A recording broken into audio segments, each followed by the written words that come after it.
Hi everyone, it's Carmen Alana Tibbetts and I am joining you from the Agosia Art Studio. It is the middle of December and I am in the midst of my end of year studio cleanup. And this year, for a couple of reasons, I have a really big scrap management job. And I thought I would take a few minutes and talk to you about what I do with my fabric scraps. So the first thing for you to know is that almost all of my work is made with recycled clothing. So I get it from a variety of sources, and the first thing that I'll do is throw everything into a hot wash, rinse it with a cold rinse, and then dry it in a super hot dryer for a really long time. So what this does is it stresses the fabric. If it's wool, it felts it. And if something is going to happen to it, it's going to happen then. So sometimes it comes out looking frayed and worn, which is great. If you're familiar with my work, you know that there's a patina to a lot of the cloth that I use, and some of it comes from that harsh washing technique. So I'll wash everything, it comes out, and then I cut the pieces, the main pieces of the clothing. So the sleeves, the fronts, the backs. If it's pants, then I'll have 4 main pieces, the 2 fronts and the 2 backs. I cut off all the seams and I throw those away because it's just, I just do the quick cutting job. I don't want to deal with the seams. I will remove the zippers and the buttons and I use them for other things. So then I have these big pieces of cloth, but it's not yardage. They're weird shapes, and that's fine. So then if I'm making a doll, I will go and I will cut out my large pattern pieces from, if I have like a pair of pants or something, I have the big long strip. But then I'm left with these weird pieces because I don't have big pieces of yardage that you just slice off some little thing and then you're left with a big piece of yardage. I'm now left with a strip with some holes in it. So what I'll do is if it's big enough to cut out more doll stuff, it goes back into the bins and I have them all over there and they're sorted by color. And if it's too small, so let's say it's, a big long strip from a pair of pants and I cut out a couple doll bodies, and then, I just get all these weird shapes. It could be something small. It could be something that looks like this. You can have pieces of collars or the facing from a shirt. It could be, some weird little size scrap. Okay, usually I'm left with pieces about this size. If it's bigger than this, I can still use it as a doll body type thing. So it goes into those doll body bins. But if it's something like this, I have a whole series of bins on the wall over here just for scraps. And I have one here. I put all of my projects into these bins, and these are just, the dishwashing bins, and then they go onto the shelf and everything for that project is in this bin. So I have one for larger scraps and one for smaller scraps. So the larger scraps, the first thing I do is I try to cut out as many of these little pieces as I can. If you're familiar with my work, I mention every once in a while my little birds that I make. So these require 6 of these little, I don't know what they are. They're sort of an oblong curved shape. So I need 6. So from larger scraps, I can get quite a few of these out of them. And so then, you're left with a smaller scrap. It goes into another bin. And then I make scrap quilts. And, I put up on the wall this one here, which amusingly enough is not the main pattern that I use. The main pattern that I use is a drunkard's path block, and it has this sort of L shape and a quarter of a circle in it. And I make this pattern, I make thousands of these sorts of things, and I make those quilts, and I can use just about any scrap I can fit one of these 2 shapes onto, which is why I've converged on this particular block. And people are like, oh man, the drunkard's path, you've got to sew that served seam. And I can't believe that you're doing that with silk and wool. And, I have done so many of these at this point that it's just second nature. It just takes practice. But the great thing about this block, and it's why I've converged on it, is that these 2 shapes, in conjunction with this longer shape, I can use almost every square inch of any kind of scrap that I have in the studio. It just doesn't matter what it is. I can get one of those shapes out of it. So sometimes, like now, I have actually huge piles. You can't see it, but I have piles on the floor because somebody donated all of their scraps to me. So I am spending days, I know that seems horrible, but days cutting out these three shapes. So I have, just from the past couple of hours, I just have, you know, gazillions of the L shape. I've got many piles of the little quarter circles, and I have bags of the little bird bodies. And I don't worry about color or texture. If it's something really thick, then I might not want to do the quarter circle thing with it. And I'll save that for the bird bodies. But generally, I just cut away. I try to fit one of those shapes onto the scrap, and then I just cut, cut, cut. I make piles, and then everything goes into bags.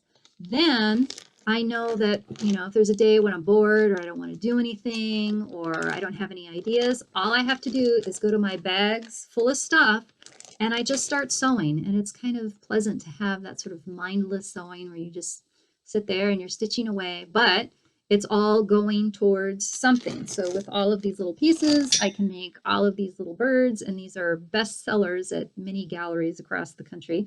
So for me, scrap management is all about cutting out these shapes that I know that I can use consistently again and again and again in the studio. Now, I know other people have different things going on. They like to do lots of different things. And so people ask, what do I do? This is what I do. I'm basically doing the same thing with all of my scraps, but I have a process. So then once I've cut out everything, I've got the little scrap there. Once I've cut everything and I'm left with all the little tiny bits, if it's something, maybe 2 inches by 3 inches or a little bit bigger, or maybe the long skinny strips, I will set those aside and I'll do like a string piecing thing for that, and make like little zip bags or something out of those. But sometimes you get the little tiny, tiny bits. What do I do with that? I don't throw that away either. I have another bin for that. Actually, it's a bag, and it sits underneath my sewing table, and I actually have a hook there. And anytime I'm sewing something and I'm trimming off little bits, it's not just the scrap cutting, but anytime I'm cutting off little bits, I save it all and I put it in here. And so you can see I've got, all kinds of stuff in here. I've got silk, I've got linen, I've got wool. The only thing that won't go in here is something that's really, really thick and dense, or something with interfacing. And I tend not to use really stiff fabrics either. So when the bin is full, like this, I go outside and I have a giant rotary cutter and an old crappy mat that's just beat to heck. And I dump it out in handfuls, and then I just rotary cut the bejesus out of it. And then I'm left with another sack of little teeny bits of fabric confetti. And that is what I use to stuff my dolls and my little birds, mainly my little birds, because it's a little bit heavier and it's surprisingly fluffy. It's more difficult to use than polyfill stuffing, but it has a nice firmness and it does still have some cush. So absolutely everything in the studio, well, almost everything, right? I'm throwing away those seams and anything that's really stiff. Almost everything is used. And I try really hard to use everything that I have because that's important to me. But a lot of people are like, well, what if I don't have any projects? I think the big thing that a lot of people do is they save all their scraps. Like maybe they'll have a bin system like I do, and then you have all these bins. For me, as soon as the bins are full, that's it. I have to process that because I have a limited amount of space and I can't work with, piles and piles of stuff and things falling out of the bins. So I have something that I can do with the things in the bins. I have shapes that I know that I can use. If you're a person and you're putting things into bins, that's great. But the next step is getting everything in the bins or whatever your storage system is and using it and getting it out so that maybe you're making room for new scraps, or maybe you're just making stuff with it, right? A lot of people, they like the big projects. They like cutting up the big quilts, or they may like making the shirts or the dress or whatever. And then you're left with the scraps and there's this guilt associated with it, because cloth is a valuable commodity and you don't want to throw anything away. But the problem is then if you don't have some way of utilizing all of your scraps, it's just sitting there and it's literally clogging up the system. If it's someplace where you can see it, like in a bin, like I have it, then there becomes some guilt associated with it if you're not doing anything with it.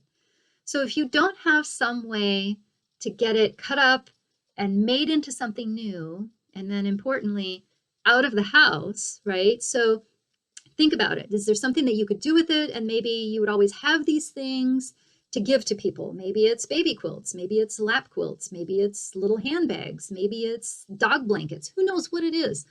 Think of something to find some way to use it to reduce that guilt and anxiety that so many people seem to have dealing with their scraps, and get it out and used. Also, too, I think one of the things that's important is finding some way to use something in a new way sparks that creativity. So for me, it took me a while to come up with my 3-patch system, right? These are the 3 things that the 3 shapes that I'm always cutting out, but this works for me. And surprisingly, I can do a lot of different things with these 3 shapes. I can do so many different things with these little birds. You wouldn't think so, but when you're constrained with working with what you have, you come up with new ideas. And the thing is, for me, I've got to get stuff processed and I've got to get it out. Right? So you need to start thinking about that. If you don't have any way to process it and get it out, to work with it, to do something with it, find a new home for it. Ask around. Ask if there's anybody that wants scraps. Lots of people use them. There are lots of people that I know that use lots of little bits. There are schools who, kindergarten teachers, whatever, they'll say, yeah, we'll have kids that'll take scraps and they can use it for art projects in schools. You never know. I mean, lots of people in quilt guilds, you'll use things. I have a university textile department nearby here. Sometimes they'll say, yeah, will you take your scraps, because they're doing all kinds of things. You never know, right? So you need to find some way to either use it or to get it out. I don't necessarily advocate throwing it out, throwing it away into the trash. But if you have boxes in your house, if you have bags, okay, recently somebody donated 12 garbage bags worth of stuff, right? It's a lot.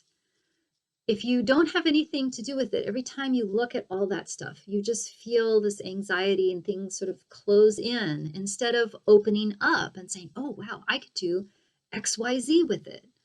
So I'm just sharing this scrap management thing that I have, because the key for me is finding what worked. And it was these 3 shapes, right? This was it. I can use everything with this. Maybe for you it's triangles. Maybe for you it's squares. Maybe it's circles. Who knows what it is? Maybe it's cutting it up. Maybe it's doing nothing and just tossing it out. But find a system that works so that you have a way to work in your space comfortably and anxiety-free. You just need to decide what that system is going to be for you. Try something. Maybe it's something similar to what I have, something different the other quilters do, other people, but try something, because we want to spend more time sewing and making and not looking at those boxes of scraps and thinking, oh my gosh, I have to deal with all my scraps. What am I going to do? So it should be like, wow, look at all those cool scraps. So many things I could do. So until next time, see you later. Happy stitching. Bye-bye.